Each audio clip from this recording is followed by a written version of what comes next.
을 제1호증의 1은 2024년 10월 국정원이 발표한 선관위 투개표 시스템 보안점검 결과에 관한 것입니다. 2023년입니다. 죄송합니다.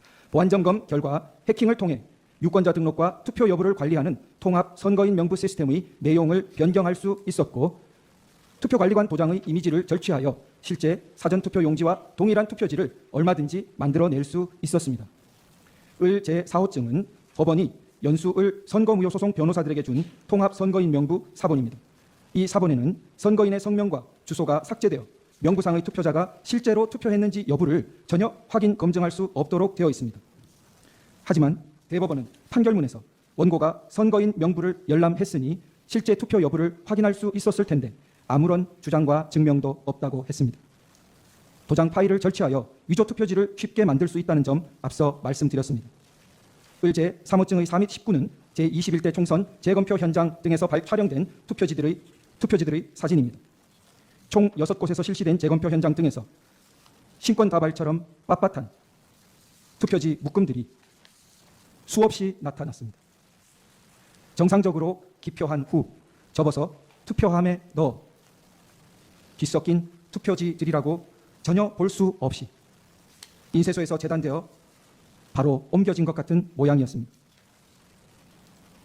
을 제3호증의 4는 선관위가 홈페이지에 게시했던 영상물을 캡처한 사진입니다.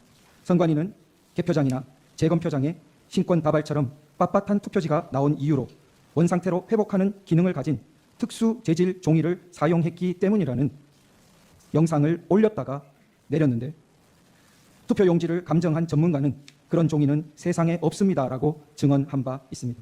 그런데도 선관위는 다시 원상복원 기능이 있는 종이라는 영상을 새로 올렸다가 비상계엄 이후 삭제하였습니다. 을 제3호증의 2는 인천 연수구 송도 2동 제6투표소에서 나온 투표관리관인이 뭉개진 당일 투표지들입니다. 위 투표소에서 나온 1974표의 당일 투표지 중 1000장이 넘는 투표지가 이런 상태였고, 그중 294표는 한 글자도 식별이 안 되어 무효표로 처리되었습니다. 선관위는 관인을 찍는 만년 도장을 적색 스탬프에 다시 찍어서 이렇게 됐다고 주장했으나, 증인으로 나온 투표관리관은 해당 관인을 찍거나 이런 투표지에 대해 보거나 들은 적도 없으며 관인을 실제로 찍었던 2명의 투표 사무원 중 한 사람 역시 전혀 모르는 일이라 했다고 증언했습니다. 하지만 대법원은 진술서 한 장 반박 증거로 제출하지 않은 선관위의 해명을 그대로 인용했습니다. 을 제3호증의 11은 제21대 총선 영등포을 선거무효 소송의 원고 박용찬이 2020년 5월 투표지 보관 당시 찍었던 투표지 보관실 문고리 봉인 상태와 2021년 8월 재검표를 위한 검증 기일에 다시 찍은 문고리 사진을 비교한 것입니다.